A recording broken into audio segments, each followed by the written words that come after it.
CNN Breaking News.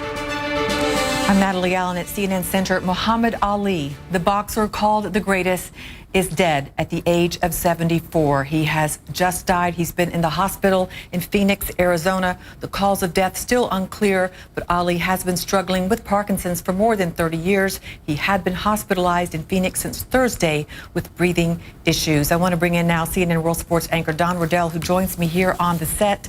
Don, impossible to sum up what Muhammad Ali gave us, but we'll be talking about it for some time. What a career, what a life, what a moment. Muhammad Ali had fans all over the world. Even at the age of 74, this man was absolutely revered for everything that he achieved and everything that he stood for. And given what an athletic performer he was, the prowess he showed in the ring, he was one of those athletes that you really did think was kind of going to live forever.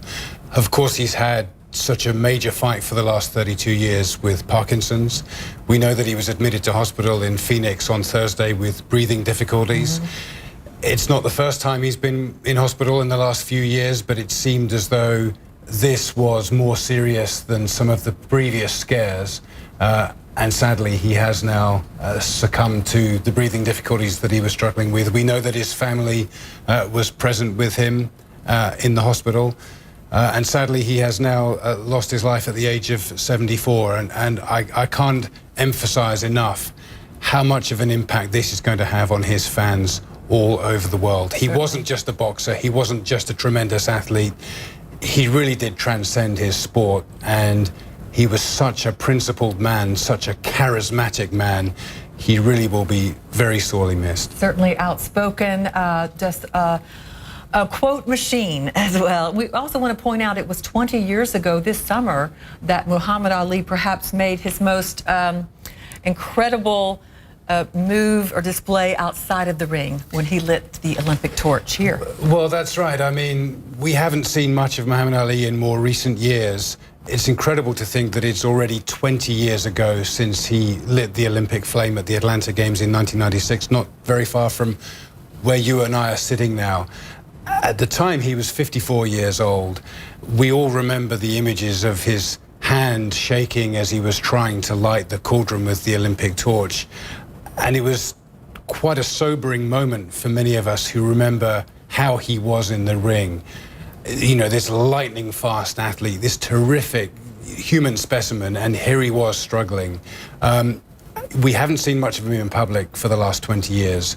Of course, he keeps in touch with his fans through social media, and I even know some friends of mine who are fans of his who just knocked on his door last year in Louisville and said, "Can we come in and meet you?" And he welcomed them into their home.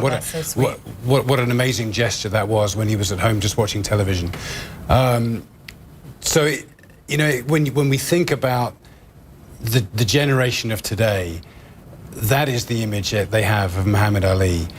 But the image that his fans will remember is of him in the ring, of his media conferences, the way he spoke. He was so articulate, so eloquent, so funny, so witty.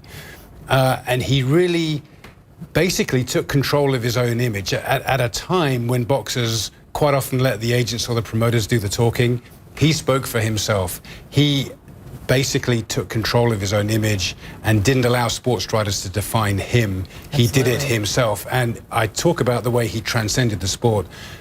I mean, back in the golden era of boxing, when he was performing in the 1970s,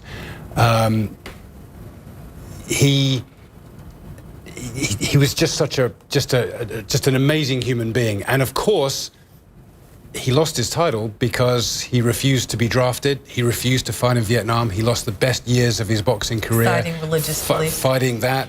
And yet he still came back to reclaim his world title and did it again, 3-time world heavyweight champion. Certainly always confident Muhammad Ali. We want to turn now to Kentucky, because Ali was born at Cassius Clay in Louisville, Kentucky in 1942. And for how Ali's hometown is reacting to his death, we've just learned about it, of course. CNN's Ryan Young joins us from Louisville outside the Muhammad Ali Center. Ryan, hello. Hello, we are just learning this news, so as you can expect, you can see that people have not arrived here to the center just yet, but this is one of those towns that definitely embraces Muhammad Ali. You're talking about an athlete who defined a generation of athletes. If you think about the athletes that we see today, they really kind of hold on to Cassius Clay, Muhammad Ali. Of course, there have been movies made about his life. We did learn that he passed away this evening after suffering, of course, for quite some time. If you've seen him in public, you can see his deteriorating health, but we do know he passed away this evening, and they do believe they'll have those funeral plans, as we've been learning. It'll be here in Louisville, Kentucky. People obviously will be shocked about this. We've seen media gathering outside the Muhammad Ali Center here, but as this information starts to spread, you know this place will have a special place in its heart for Muhammad Ali. Absolutely. What more can you tell us about the center that's all about Muhammad Ali? Well, absolutely. You know, he had a great affinity for this area, Louisville, Kentucky being his home. And in fact, one of the last big public appearances that Muhammad Ali had was here in this area where they call it Muhammad Ali Night. And so many boxers showed up here. And so you have this great area that loves this boxer. But he was more than a boxer, right? So you talked about all the things he did to talk about the injustices across the world. We know he got that Medal of Freedom from President Bush. And so you can really understand how this community still loves the man known as Muhammad Ali. And this center is a great big place in terms of just showing not only all the things he did within the ring, but outside the ring as well. Ryan Young for us there in Louisville, Kentucky. As you say, this news has just broken of the death of Muhammad Ali, so we'll wait and see who gathers there in his memory as we push on through this night. Thank you, Ryan. We'll be getting back to you. Again, if you're just now joining us, reporting just a few moments ago about the death of Muhammad Ali. He was 74 years old. He had a larger-than-life personality, of course, and a quick wit to match. CNN's Wolf Blitzer gives us this look at the champ. So we'll have that for you in a moment. So I have with me Don Riddell. We've been talking about Muhammad Ali and his contribution, but he's also quite a provocative figure as well as someone who's celebrated just because he wasn't afraid to say anything. He didn't care. He had no filter. Well, that's right. I mean, he was very controversial early in his career, quite a polarizing figure. Of course, we remember him now as being this eloquent and articulate and witty and very, very bombastic performer, both inside and outside the ring. But I think, you know, this is something that really defined his personality. And it wasn't just his athletic prowess or the way he spoke, but the way he stood up for what he believed in. He was an incredibly principled man. And of course, you know, when we talk about the legacy of Muhammad Ali, this was the man who said that he didn't want to go and fight in Vietnam. The Viet Cong were not his enemy. He felt as though there were bigger problems back home in the United States that African Americans like himself had to deal with. And he was prepared to take a principled stand. It cost him the best years of his career. He was stripped of his title. He could have ultimately gone to jail over this, and he was prepared to do so. In the end, that wasn't the case. He was able to resume his boxing career, but he didn't run away to Canada.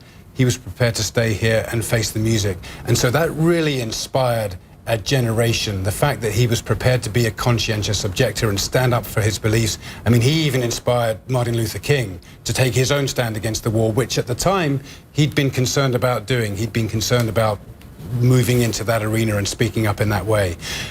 You know, Muhammad Ali was, I talk about the fact that he was a global icon. I mean, he was recognized all over the world. He fought all over the world. Some of his fights have gone down in history as the greatest fights of all time. Films have been made about them, documentaries have been made about them, people still talk about them. The Rumble in the Jungle, the Thriller in Manila. If you ever get a chance to watch some of these films, they are absolutely incredible documentaries of the man, the fighter, everything that he stood for.